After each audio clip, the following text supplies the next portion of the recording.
Hello, hello. I've just been outside on a little mindful walk in the park, collecting all these lovely natural things that I'm going to be using for my mindful art class this afternoon with my little ones. And I thought I would just jump on and share with you some different ways that I like to use nature in my children's yoga classes. So there are many, many, many different ways to use natural objects in your kids' yoga classes. You don't have to be immersed in nature in order to bring it into your class. I live in Dubai. It is not known as being a green city at all. And yet I still manage to find all of these colorful, beautiful natural objects, some of which I don't even know entirely what they are. But from seeds to feathers to flowers, lots of different colored leaves. Even here in Dubai, we have all these autumn colors going on at the moment. So you don't have to live, in the jungle or by the beach in order to collect some natural objects and bring them into your children's yoga classes. So whether you're using leaves or pine cones or shells or wherever you're collecting your natural objects from, there are some different ways in which you can definitely use them, kind of like props within your classes for children or for teenagers as well. So just really simply, flowers. Most of us have access to some sort of flowers. When I was living in Hong Kong, we used to go to the florist to get flowers. It's a really quick and easy way. A lot of the florists that are, they're throwing out all of the flowers that aren't quite as beautiful, let's say. They're kind of dying, but they're still beautiful, of course. And so the florist will give them to you, and then you can use them in your classes for yoga or for art. So that's just a nice little tip for you there if you haven't got time to go into the park or into the garden and start collecting stuff. But flowers, something as simple as this, you can use firstly for a mindful moment, right? So it can be anything, literally a seed, a stone, whatever. Allow the children to choose one thing from the box that they find interesting, and then just give them 1 minute to really observe what they see, what they feel, how does it look. They'll probably need some guidance on this to start with. Does it feel light or heavy? What colors can you see? What textures can you feel?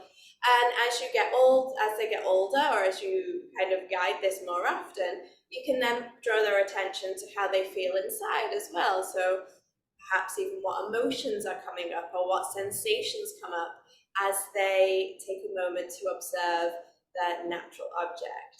So it's very, very simple, but it's teaching them observational skills, which is what we need in yoga. It's what we use in mindfulness and just generally what we really want in life, so that the children can grow up and be able to have the observational skills to really notice what's going on for them emotionally, mentally, and of course physically. So just taking 1 minute, allowing them to choose their natural object and giving them the guidance, just a couple of guidance questions on everything that they can observe and see, and just honing in on those observational and awareness skills. So it's a simple way that you can use any natural object at all. And then another thing you can do is breathing, of course. So with flowers, it's quite nice to use it to get them to take a really deep inhale through the nose.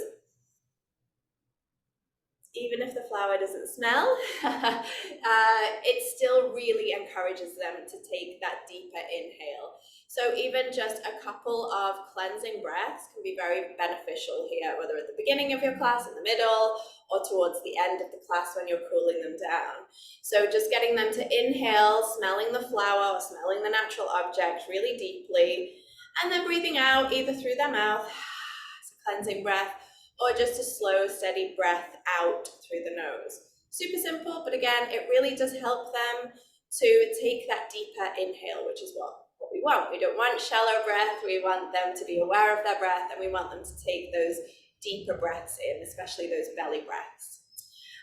You can also use it for belly breathing. You can place a natural object on their belly, so when they lie down in relaxation in their shavasana, they can place their natural object, whether it be a stone or a seed or a flower, and they can place it on their belly and they can watch their belly rise and fall with the inhale and the exhale. So it's encouraging belly breathing. It just gives them something visual to focus on. So especially for those children or teenagers that don't feel comfortable to close their eyes during relaxation, it helps them to stay focused visually, brings in that deep belly breath, which is naturally restorative for the body and the nervous system, and it just helps them stay engaged. And then you can also use it for cleansing breath. So again, you can just place it on the palm, inhale through the nose, and exhale with a cleansing breath out. And if it's something nice and light, it might blow away, like that. If it's something a little bit heavier, say some sort of seed or fruit or stone, then they have to blow a lot harder. Also a little science experiment for them, but it's just encouraging that longer, deeper exhalation, that cleansing breath, which is releasing for the body, releasing for the nervous system. And then finally, you can use it for natural mandalas. So mandala art meditations, one of my favorite things to do with any age group and with family yoga. It's really great whether you're doing mandala art meditations individually or as a group. It's really nice for family yoga. I talk a lot about mandala meditations on my teacher trainings, but also on lots of other workshops and videos that I've done. So if you're interested in that, then just have a little scroll through my YouTube channel. I talk about mandala art meditations a lot. But using all these natural materials really does help to create not only a beautiful mandala, which is not what it's all about, but it helps the children stay grounded, really focused and present through this moving meditation of creating a mandala art meditation, or creating a mandala art piece, let's say, creating a mandala, with the use of natural materials. So there are just a few different ways that you can use natural objects. You definitely don't have to spend lots of time collecting it, if you don't have time. If you do have access to an outdoor space, I would encourage you to take the children out on a little mindful walk, even if it's just a really small garden that you have, or if you're doing this at home.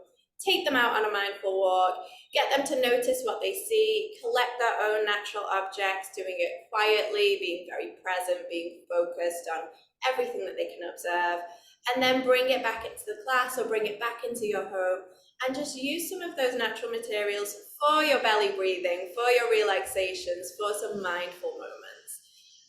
You could really combine all of those things and create like a 15-20 minute session in itself. If you're doing mandala art, a 30-minute session that's all just focused on natural things that you've collected together from the beach, the park, the garden, wherever you are. And that's what I will be doing this afternoon with my little ones and their parents and caregivers in my kids yoga and mindful art class today. We're also going to be exploring different ways in which they can use all of these colorful and beautiful objects in some mindful art. So I'm going to keep it child-led today, and they can explore themselves the different ways in which they can use this in their mindful art. So probably no mandalas for me this afternoon, just some child-led exploration. So I would love to know if you do use art in your kids yoga classes. Comment below and let us all know how you like to use different, natural materials, not art. So if you use natural materials in your kids yoga classes, how do you use them? So comment below and let us know.